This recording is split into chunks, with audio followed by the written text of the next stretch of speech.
We're running a little bit behind, so we're going to go ahead and get started today. My name's Robbie Bennett. I'm President CEO of the Savannah Riverside Community Reuse Organization. Very excited to be here with you guys today and really excited for this panel and the topics that we're covering. So far this morning, we've heard a lot about collaboration, partnerships with the sites and our local communities. We've also heard a bit about this nuclear renaissance. Well, this AI data center conversation is probably the epicenter to our nuclear renaissance that we're seeing. I firmly believe that if Meta and Microsoft and some of these other hyperscalers had not come out saying we want to see nuclear as a base load for our projects, this conversation would not be moving as quickly as we're seeing today. So I'm very excited for this and look forward to a great panel. I'm not going to do a long introduction on these guys. They're all more than capable of telling you the highlights that they want you to hear about them. You have a great panel up here. I will tell you a little bit about my perspective on this topic.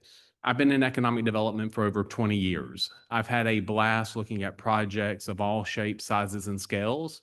For those of you who have worked on projects, we are seeing a new age from energy demand, excitement, and speed to market. This project, this RFP that we're going to be talking about a little bit, is a prime example of how fast things are moving. And hopefully you'll get a good sense of what the exciting opportunities are going forward. To move on, I'm going to tell you who our panelists are, and then we'll turn into the presentations and introductions. So we have Neelesh Nerurkar from DOE, who's Acting Principal Deputy Director and Director of Infrastructure Policy. Rob Seifert, who is DOE's Director of Infrastructure, Disposition, and Regulatory Policy. We have Jennifer Chandler from Portsmouth, Piketon, and Pike County. We have Jerome Delvin from Hanford, Benton County, and then Chuck Hope, who I'm pretty certain everybody knows Chuck. He always has an open for business sign. He's wearing it today, from Oak Ridge. So that being said, I'll turn it over to you, Neelesh. Thank you, Robbie. Here. Thank you, Robbie. And there we go. My name is Neelesh Nerurkar. I'm the Director for Infrastructure Policy at DOE and appreciate the opportunity to be with you all here today. We're going to talk about one of my most favorite initiatives that we have ongoing right now. It's around developing these data centers and generation on DOE sites. I can tell you the Secretary Wright's also enthusiastic about this. This plays very well into his prioritization of energy additions, as well as on artificial intelligence and on making America build again. I'm going to take a couple of minutes to just talk about some of the context under which DOE is pursuing this initiative, and we can get further into the details in the Q&A. But when you hear Robbie's absolutely right. Like this nexus between nuclear and artificial intelligence is very important, and it's driving investment that we think is going to be very important to both U.S. economic prosperity as well as national security and jumpstart in our nuclear energy industry. When you hear the Secretary talk about artificial intelligence, he'll tell you that he'll describe it often as Manhattan Project 2. And that's reflecting the significance he sees in its role for the American economy, the challenge we have with artificial intelligence, the opportunity we have with artificial intelligence, the opportunity for our economy, the importance to our national security and general American well-being.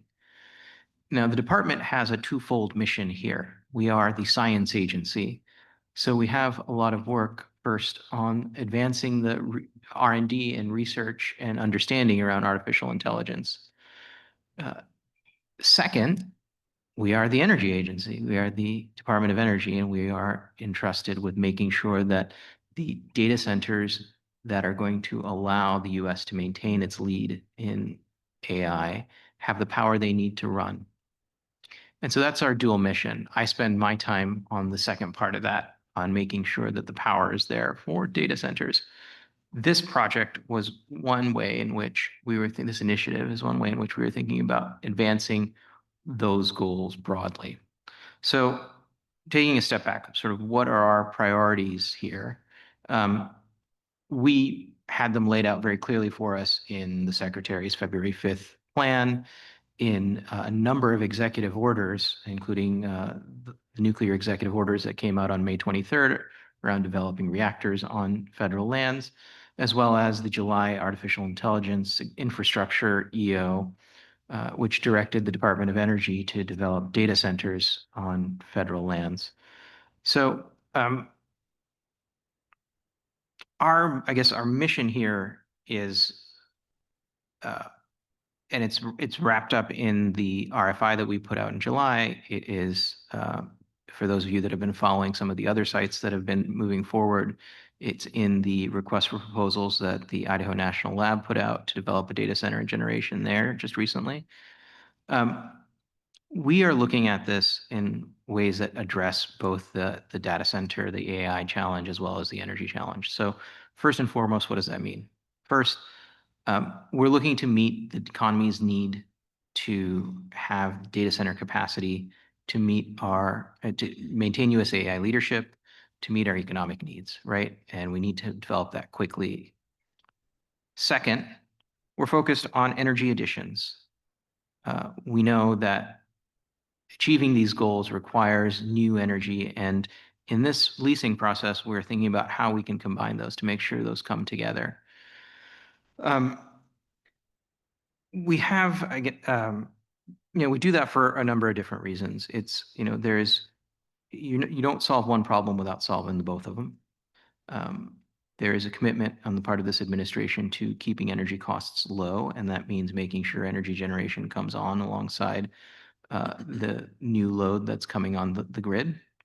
And it's an exciting time to see a number of new technologies that could take part in these sorts of programs, not just the technologies that we've been used to, but we're seeing new enthusiasm around nuclear. We're seeing new enthusiasm around geothermal, a number of different technologies that data center developers are increasingly looking into, utilities are increasingly looking into as part of their energy solutions.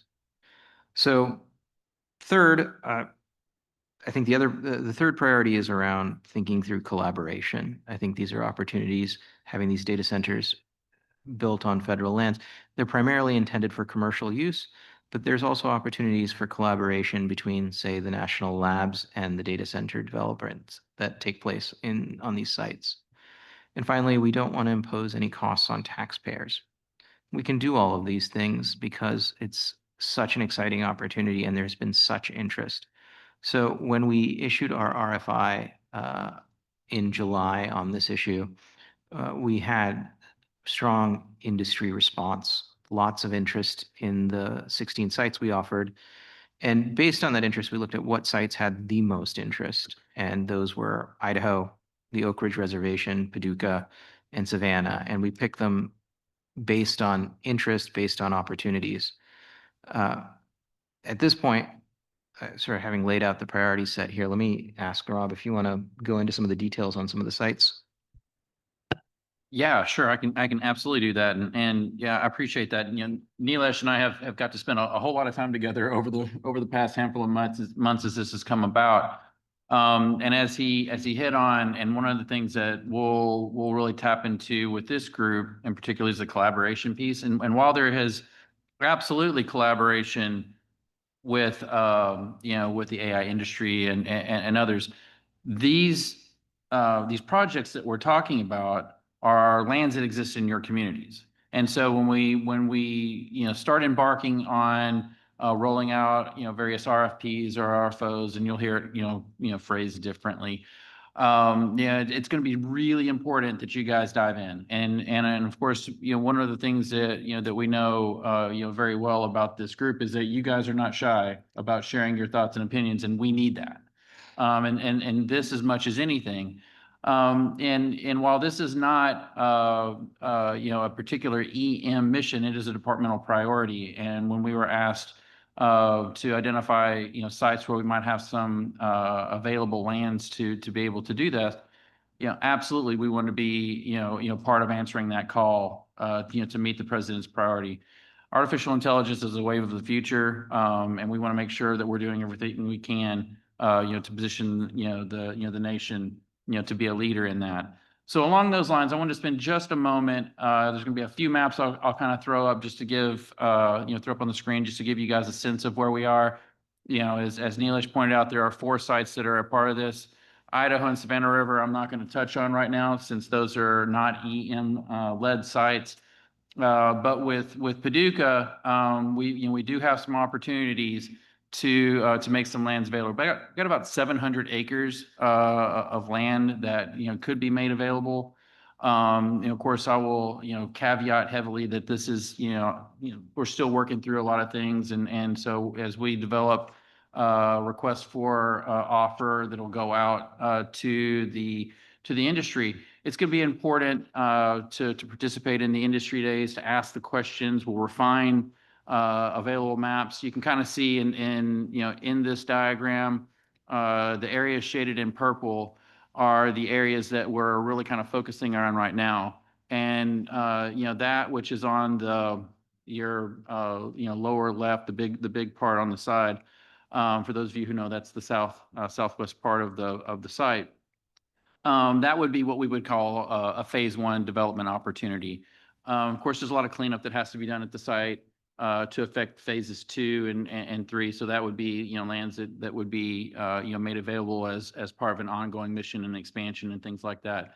But as Neelesh points out, what we really want to do is let the communities know, the AI communities, the power generation communities, and the advanced nuclear and others, to say we have some potential lands available, and we want to see what you guys, come up with by way of vision and how we might be able to realize, this priority in this stream.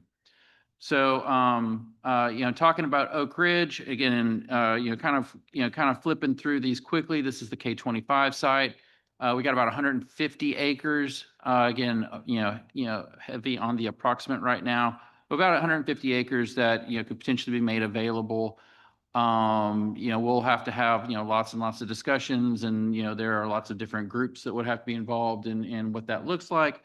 But this isn't this is an opportunity, so we wanted to get this out and see what folks are thinking. Like with Paducah and Oak Ridge, we're looking at getting something out probably within the next month for the community to start processing. So again, whether it's called an RFA or request for, I can't remember what the A stands for anymore, offer for O, proposal, whatever, that'll be coming out. So folks can kind of watch for that, and industry days will be popping on calendars as well.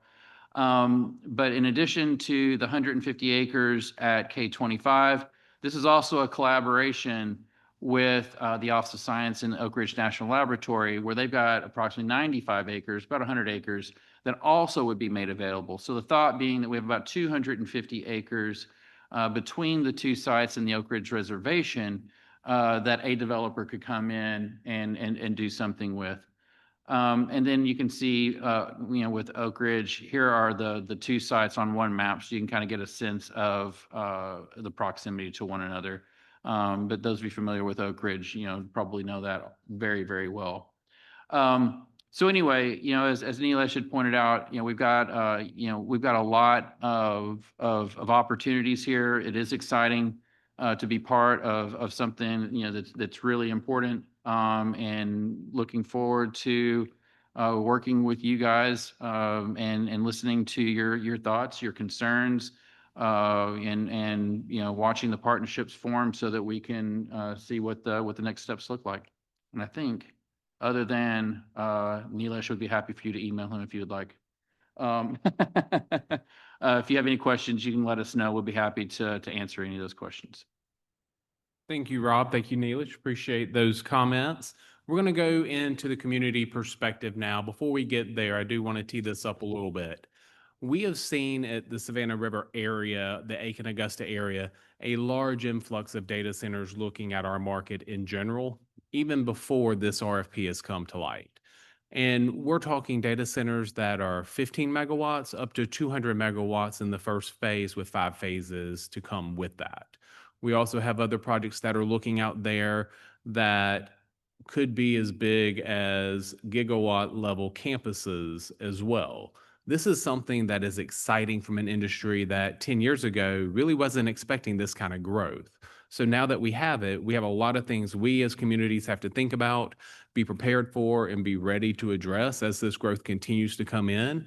And three communities that have done a phenomenal job of addressing growth and new opportunities with their sites are the three to my right.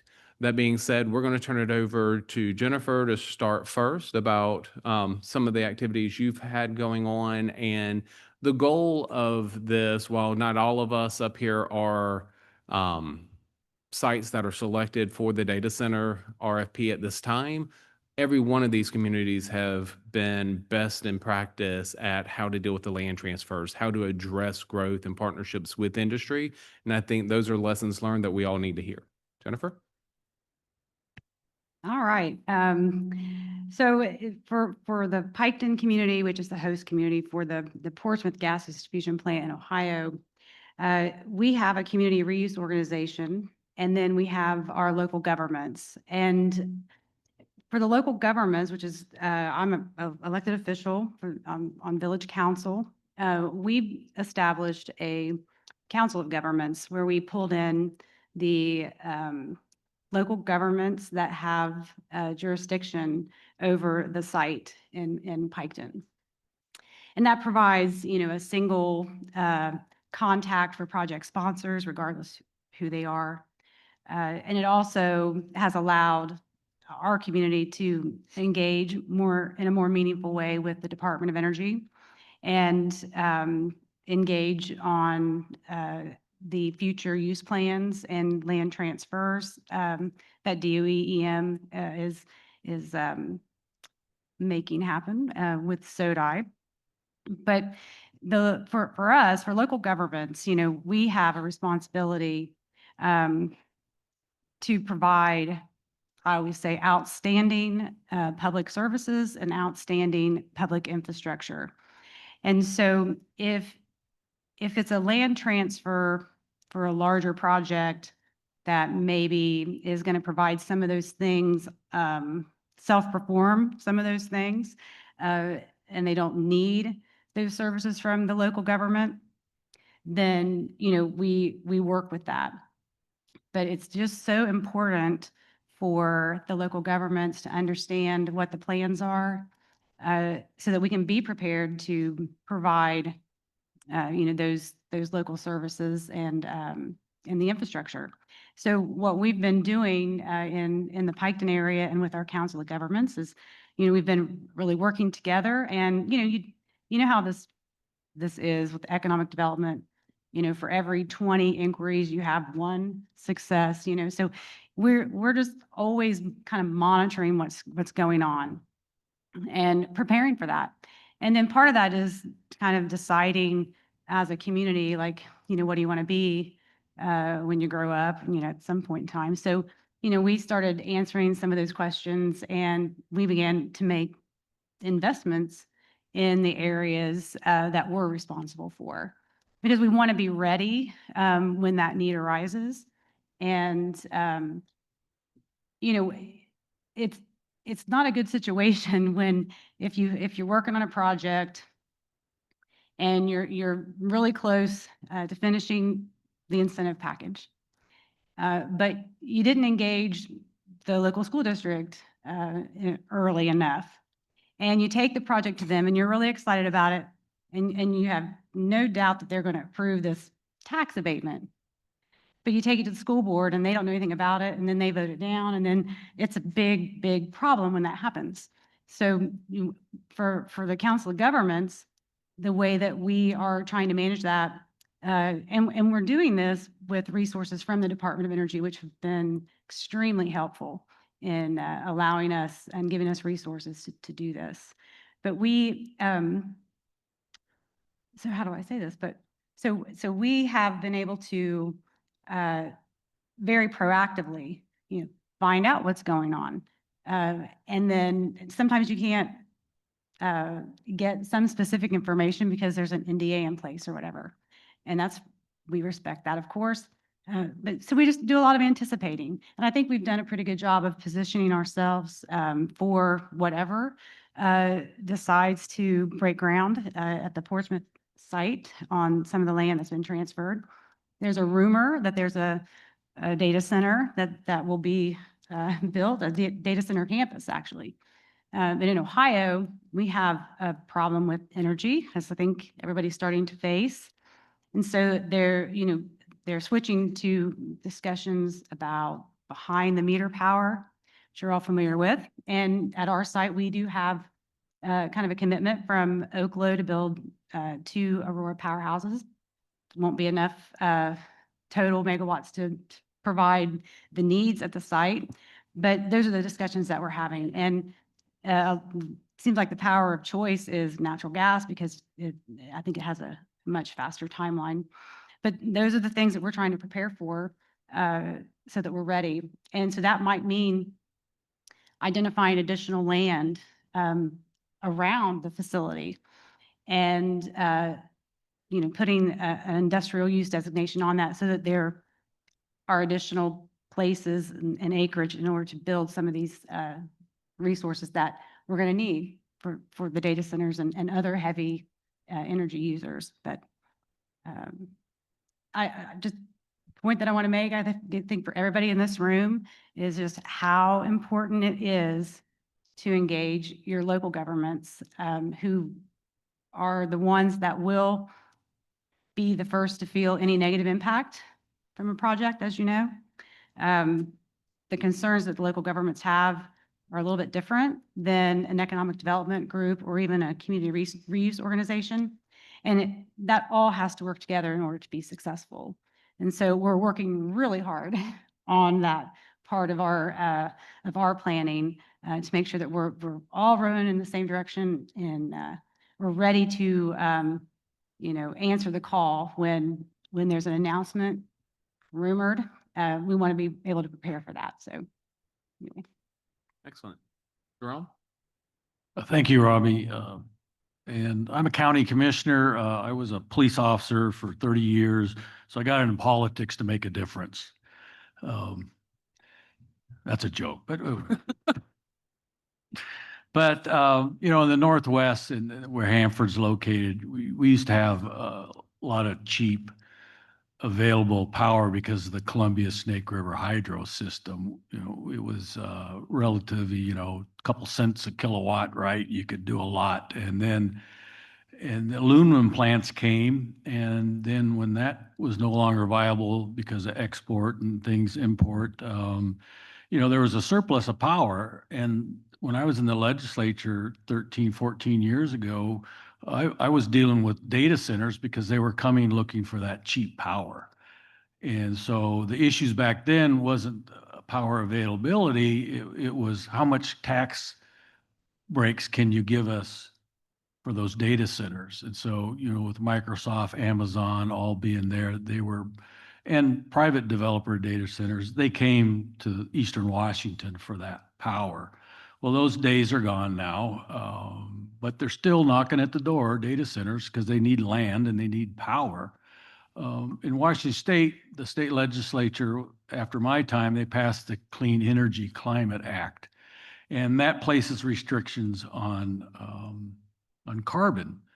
We even have a carbon market in Washington State. So you can't do gas, you can't do new gas, you can't do new hydro. So unless you want to put up a bunch of windmills or solar panels, that's it. But they have now accepted, the state legislature has realized that, when they've been told we're going to have blackouts, they're willing to look at nuclear now and new nuclear. So our community, the Hanford community, have really been working hard to educate the western side of the state.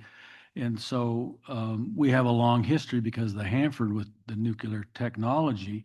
And so they're looking for that new nuclear technology, either behind the meter box or having the transmission. Now, transmission is a problem now in the Northwest because it takes a while to permit those transmission lines. I can think of 2 that have been proposed for several years now, and they haven't quite come to fruition yet. But Hanford, the Hanford communities you know, we want to see more data centers. We want to see that development because we need the power too. We can't have other industry come in without the power, with the loads that they require, especially with clean fertilizer plants, you know, need 300 megawatts an hour. You know, where are you going to find that when there is none? So the last year, I'll just go on, last year, Amazon formed a partnership with Energy Northwest. Energy Northwest is the only, they operate the only commercial reactor in the Northwest. It's 1,100 megawatt plant, along with X Energy. And I think Amazon initially put in $500 million or $500 million to develop new nuclear. So they're serious about it. And so our challenge now is to make it more available, the land and the power and the people who want to develop that new nuclear to welcome to the area. You know, we have the national lab, the P&L lab. They're working on grid technology. They're looking at, I know some of the research they're doing is to look at how to more efficiently run those data centers. And I know I've heard the national labs are having a hard time finding the time to get in to use those data centers for what their research is doing. So I would, like, you know, listening to the Department of Energy that they want to develop, I would propose maybe doing a pilot project at one of the sites. You have 4 sites now, but Hanford certainly would like to participate on speeding up that permitting process for both the data center on federal land, but also the new nuclear technology. And maybe the ECA communities, maybe we can come up with an AI generated permitting process that maybe does it a lot faster than the bureaucracies can, right? That's my wish. I would say the Hanford communities, you know, we're open for business. We're working on the issue, as I'm sure other ECA communities are. But, you know, we're working on supply chain for the new nuclear technology. So our community is pretty robust. And so, do I have 29 minutes left now? That's what that green clock says. I would love to say yes. but Okay. But Chuck's I'm finished. Chuck probably needs I'll 28. finish. Yeah, we'll give Chuck a little bit, our newly elected president or chair. All right, Chuck. Thank you, Jerome. So yeah, let's look at it from a little bit different perspective as far as when we're looking at a data center and what the next steps the local government has to do. One of the first things that we need to do, we're running into this now with some of the projects that we've got in town or proposed to come into town, zoning and permitting. We've got to work with the city and county officials, need to streamline the permitting process, the land use approvals. A lot of times these endeavors that DOE brings in are on their federal regulated land control with the reservation.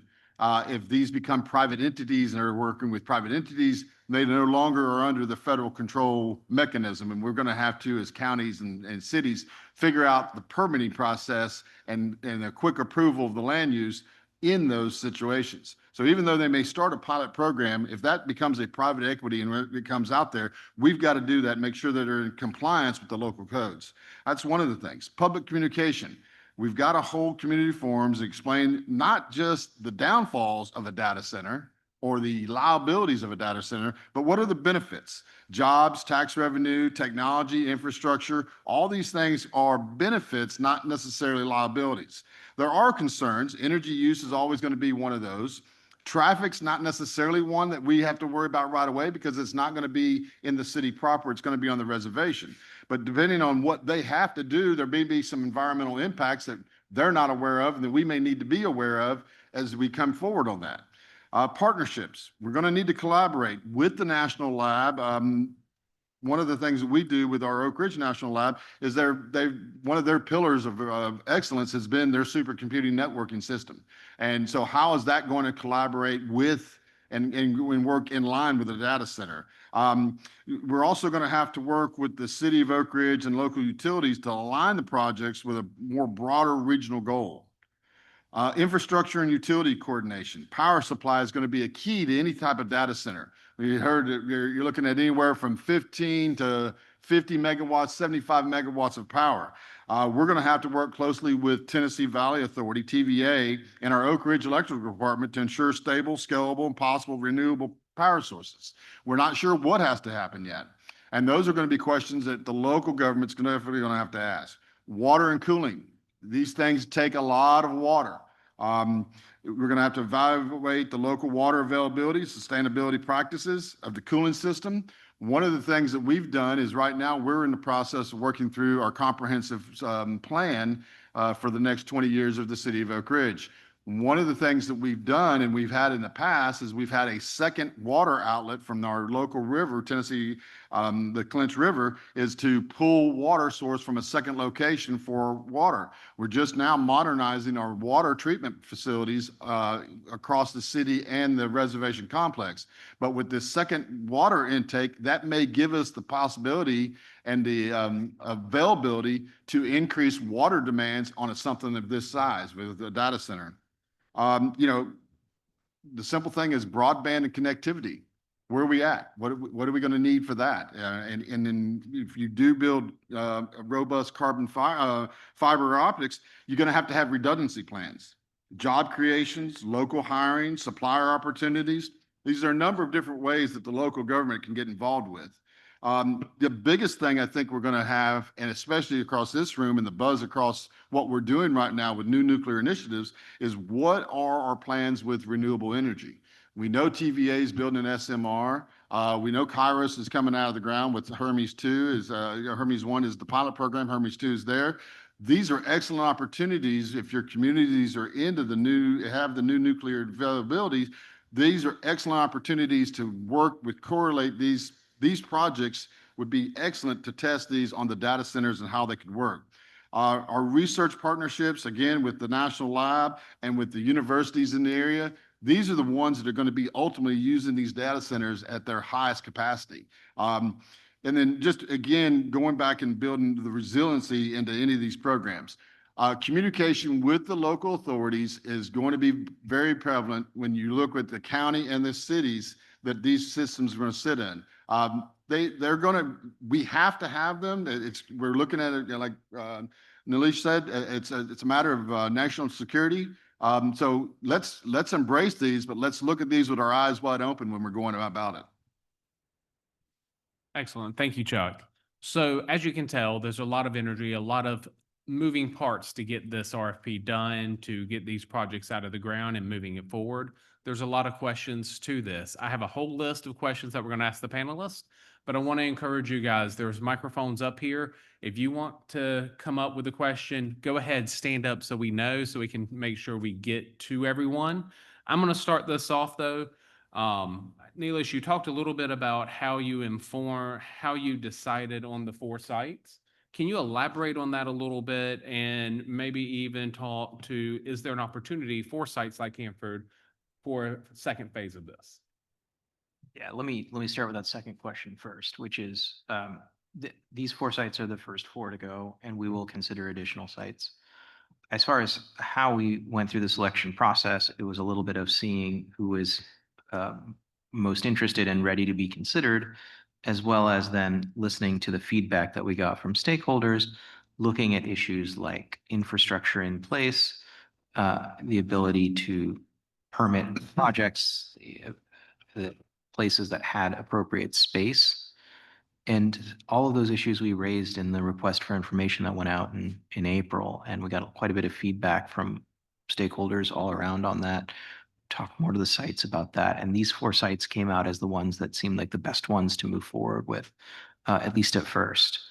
I also want to mention one. I was taking vigorous notes hearing my fellow panelists speak, and I just, to Jen and all of you, actually, just to make clear that in that first instance where we put this idea out there in April, one of the questions we asked is, if you're interested in doing this work, how are you going to engage the communities that are around these sites? Because that was always important to us. And we think it's important to the success of any of these projects. We think one of the things that's most appealing about these sites is the strong relationships that they have with their communities, and that these are vibrant communities. And it is important that the communities benefit from this sort of development. and they will. This will be economic activity, and I think it'll be, we're going to be building things. As far as accelerating permitting, I do just because it's coming out of Pacific Northwest National Lab right there at Hanford. Jerome, I wanted to mention to you that we actually have a permit AI process ongoing. So this is the fastest I've been responsive to an elected official. We are working on that. It is currently focused on federal permitting, but happy to talk to you more about it afterwards. Excellent. So I'm going to stick with DOE for a couple more questions. That being said, as we look at, helps if I look at the screen that I can actually read. As we look at the next steps for the sites that were selected, what do the communities need to be aware of from the RFP timing? We know INL's already pushed theirs out. I believe their industry day is virtual on Friday. That's exciting. What about the other 3 sites, and how can the communities make sure we're engaged in that process? Yeah, as you pointed out, Idaho has their their industry day on Friday. And so I know they have a virtual, component to that. So if you haven't had a chance, there may be some opportunity to participate in that. I mean, the secretary wants these done, quickly. So there's a real sense of urgency, from the administration to make this happen. I don't, want to put a tack in the calendar, so to speak, but at the same time, we are looking at days and weeks, not weeks and months. So we're looking to get things out on the street, draft RFPs for the industry folks to start taking a look at, get that feedback as quick as we can, and then push those RFPs out for offer, host our industry days, and move expeditiously. And as you pointed out, everybody involved is going to have to be a party to that.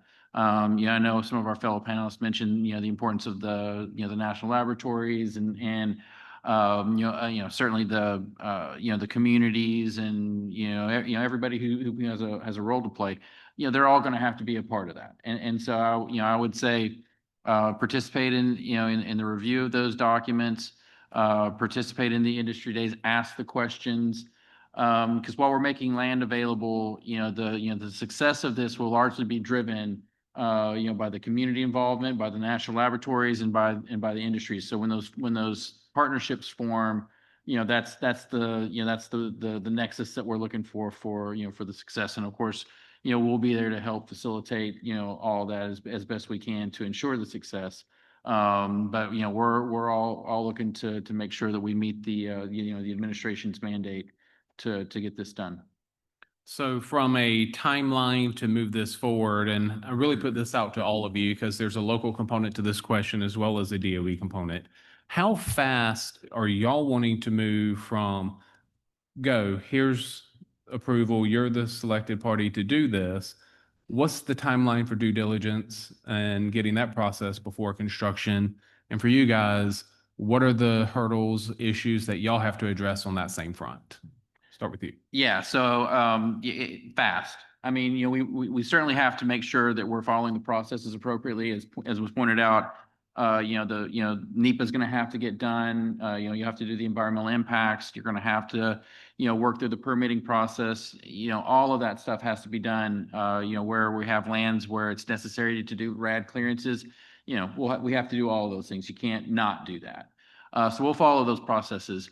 We'll obviously look for opportunities to expedite and to make more efficient use of those processes, so that we're not just falling into a normal course. I think again, the sense of urgency that we're under is going to really drive us together to figure out how to do this all in the most expeditious way possible and appropriate. Has to be safe, has to be compliant, and we want shovels in the ground, and we want lights turned on. So we want to get to the point of turning these power generations on, turning on these data centers as quick as possible. All right. What about you guys? Well, I got such a quick response. Can you give me 10,000 acres, please, out at Hanford?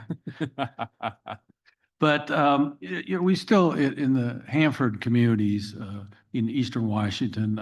We're pretty pro-nuclear. I mean, we appreciate the, the robust cleanup. I mean, we want the cleanup to continue, certainly, right? And that's, our communities have benefited a lot from that cleanup, but it needs to be done. We want to see that continue, but we think there's other opportunities. We do have some political barriers, I think, in the state from the west side, but we've been working on that. I mean, they seem to embrace new nuclear now because they know they can't get out of with just renewables. So, but I think our community is strong on that. And I can't think of other barriers except for land and power. So if we can get developers to come in and do the new technology, our community embraces that. But again, it comes down to some politics within the state, I think.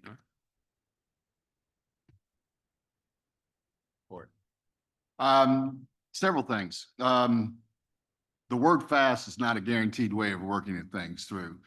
We're going to need to look at this from a holistic deal, aligning our energy supplies and transmission lines work up front. Sometimes that takes a while. That has to have state and besides the federal deal, we have to have state right-of-ways to make sure that we have the right line transmissions coming into something like this.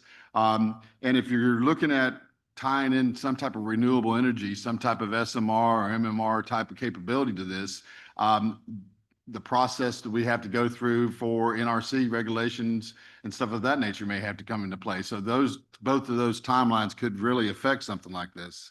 The state and local approvals still matter, or even if with a compressed NEPA type deal on the federal reservation, there's still some things that we have to do from a state level. Grid capacity, interconnection of lead times, just what all has to be integrated into that. With the federal facilities in Oak Ridge, a lot of that runs through the Oak Ridge city's infrastructure as far as power generation coming into the city from TVA. The complexity of, again, collating energy generation, some type of advanced nuclear on federal land, what all is involved with that? We have a leg up, so to speak, on the reservation, but at the same time, what's the complexity of it? So, you're looking at timetables or timelines on some of this stuff that some of the stuff could happen as far as the pre-construction and permitting, grid work, that kind of stuff could happen in 26 or 27, but some of this may be pushed out between 28 and 30, depending on what we're having to build. Great point. Jennifer? Yeah, so I'm just gonna probably echo what you've already heard. It's land and power. And so what in Piketon in Ohio, we don't have, in our community, we don't have control of electric distribution like some communities, they manage that, but we do not.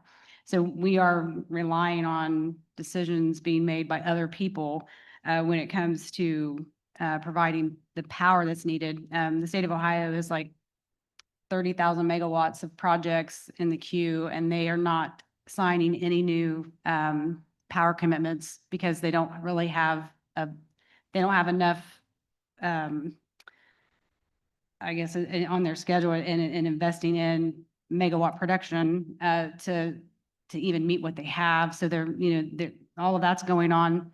Local governments really don't have any control over that. But with the land, for us, our site is 3,700 acres. And the rumored data center first phase is 700 acres. But if they do behind the meter power, where are they going to build that power production facility?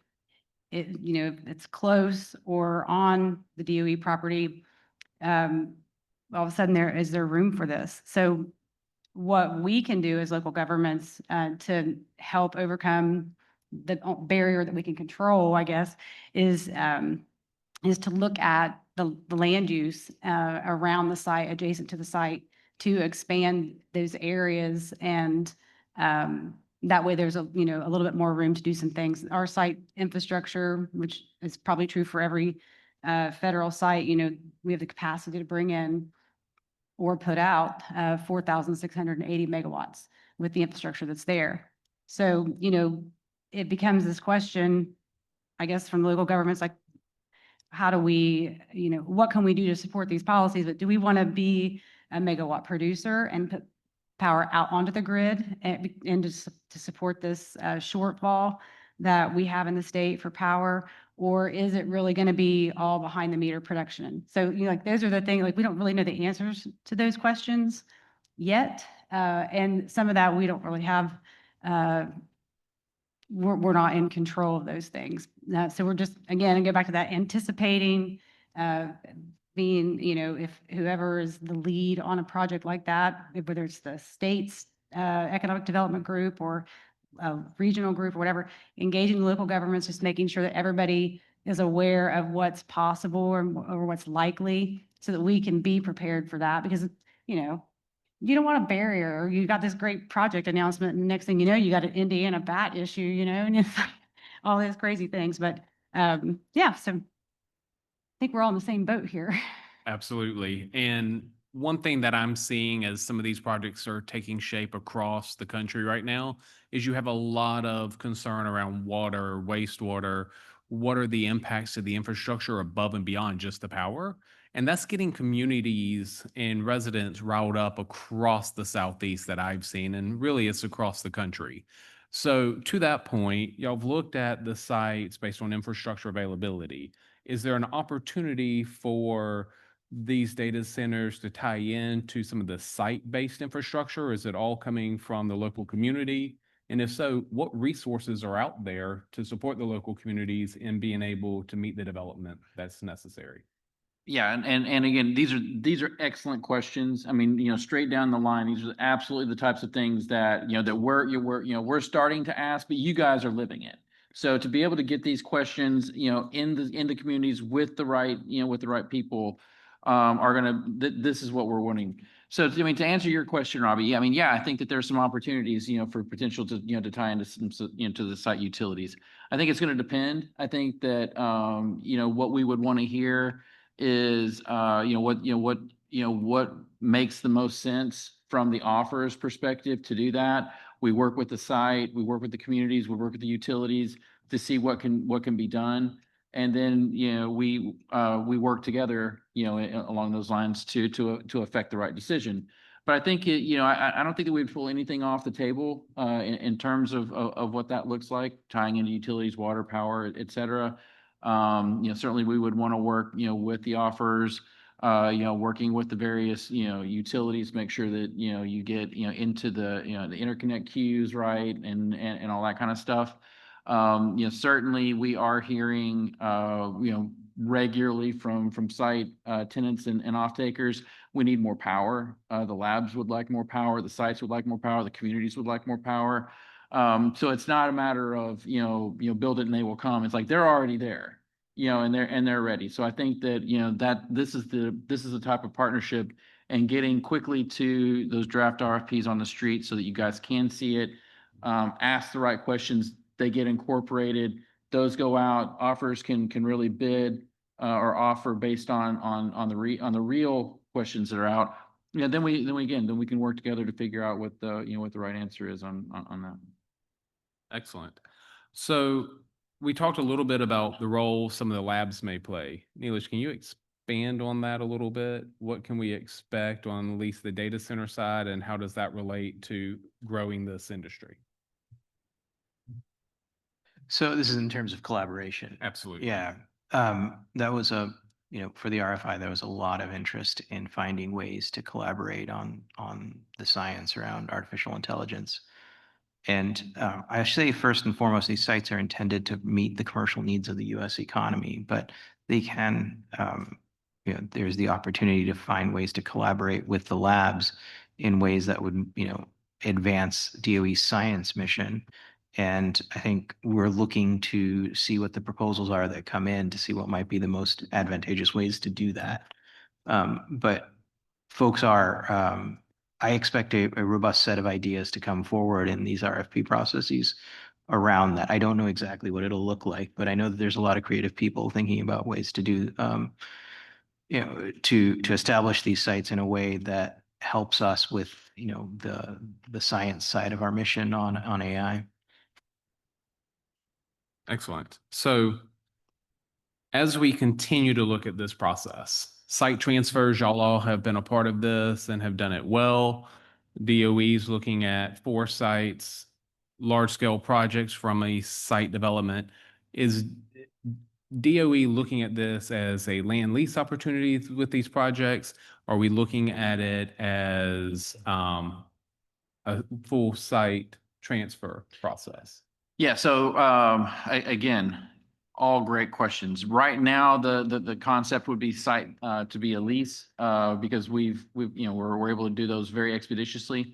However, with with the potential for a transfer, I mean, we'd be open to to something. So I think if a community and the site nexus were where that made sense, I think we would look at we would absolutely look at that. I think that right now, generally, we've been going down the pathway of land leases. Of course, regardless of the land action, there's a lot of different entities who have a role in that. So we just need to kind of figure out what's right for the community, what's right for the department, and then advance that. But yeah, I mean, it's generally leased, but it's open. For the proposals that are looking at co-location and possibly that new nuclear, is there a stronger benefit for a lease model versus a land transfer model from a permitting and regulatory environment?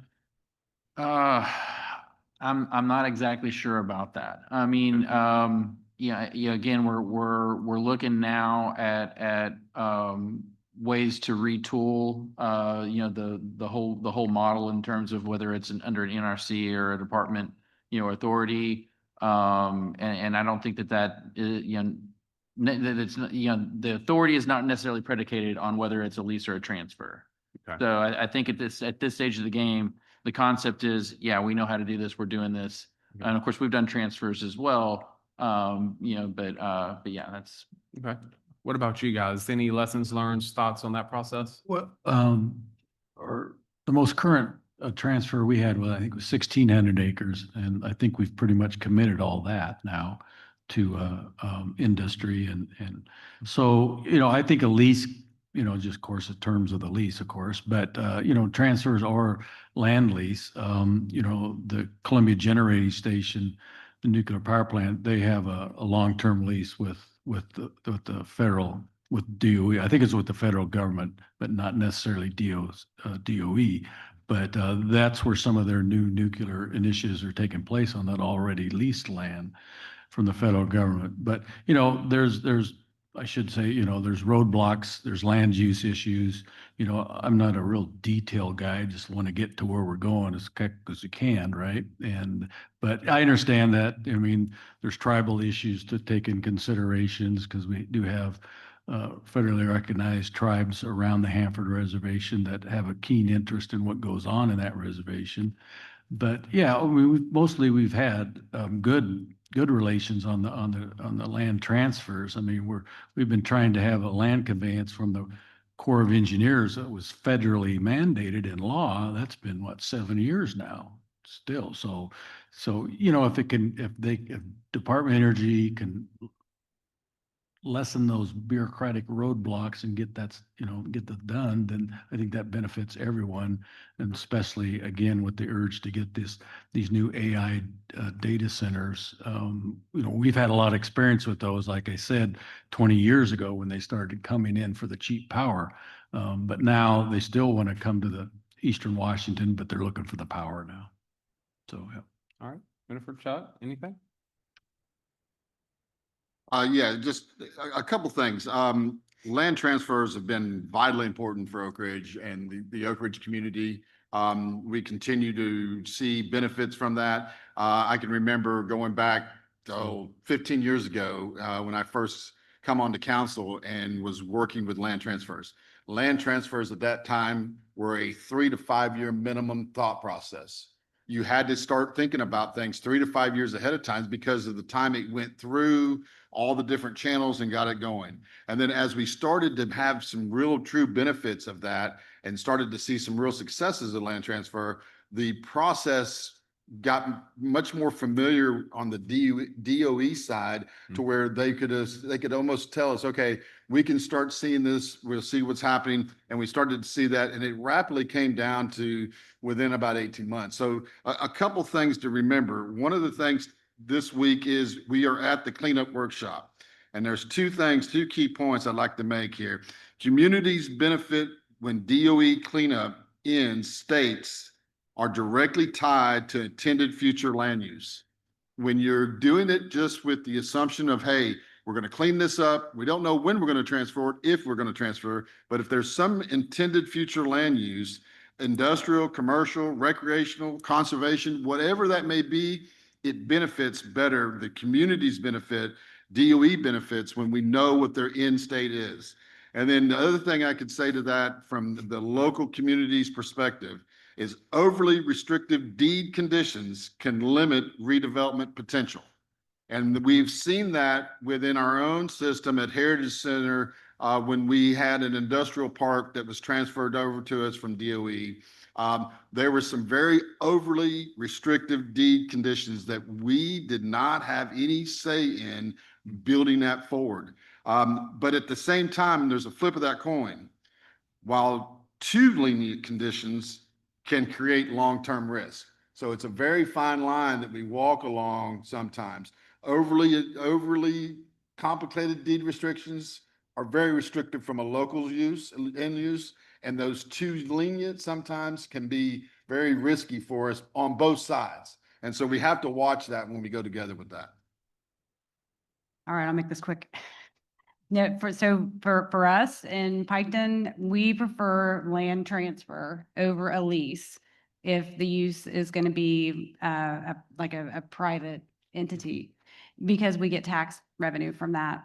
If it goes on federal owned property through a lease, we will collect no tax revenue from that transaction. So I want the land transferred. And I'm glad you hit that point because that was my last question. I'm taking personal privilege. We are out of time. But on these developments, we're talking in essence $500 million to multiple billions of dollars in private capital investment going on these sites. There's lots of questions and debates within our communities, within the ECA family, as to are these investments taxable and a tax benefit to those communities? And I would encourage and say, based on my understanding, there is an opportunity for that. And as we look, because if the communities are having to put those funds in for infrastructure improvements, that's a great way to create that community benefit. Is that something y'all are looking at? Show me the money. Show me the money. If it's going to be out there, I know you directed that across the other table, but as a local elected official that has to provide a budget to our local community, show me the money. When you start talking $500 million to multi-billion dollars, yes, I want tax revenue. You have his opinion. I don't know how to follow that. You don't have to. Okay. Have to. No, I mean, I think again, like the answer to so many of these questions that we're asking right now, they're going to have to be part of the conversation. So we want to make sure that we are having these conversations, with the communities, so that we can understand, certainly what the what the drive, what the priority is, and how we can work on those things. We absolutely understand that there's multiple benefits that communities realize when things like this come in. Right. Tax revenue certainly is one of them. Jobs, I mean, there's a whole ripple effect, right? And so, I mean, to the extent that these are out there, we want to have those conversations and see what we can do, either through our own efforts or in driving and pushing, who the companies that are coming in are working with you to do that as well. So there's a number of different ways, but having these conversations early and often are going to be really important to get everybody on the same page in terms of how to generate the greatest mutual benefit. Excellent. I appreciate that. Let's give our panelists a round of applause. Thank you, guys. Y'all have been great. I'm going to take one more point of privilege. This is a great conversation. It's one that's going to continue as we look towards the new nuclear forum. So if you want to learn more, please join us in the Augusta, Aiken area in April. We will be having this conversation more.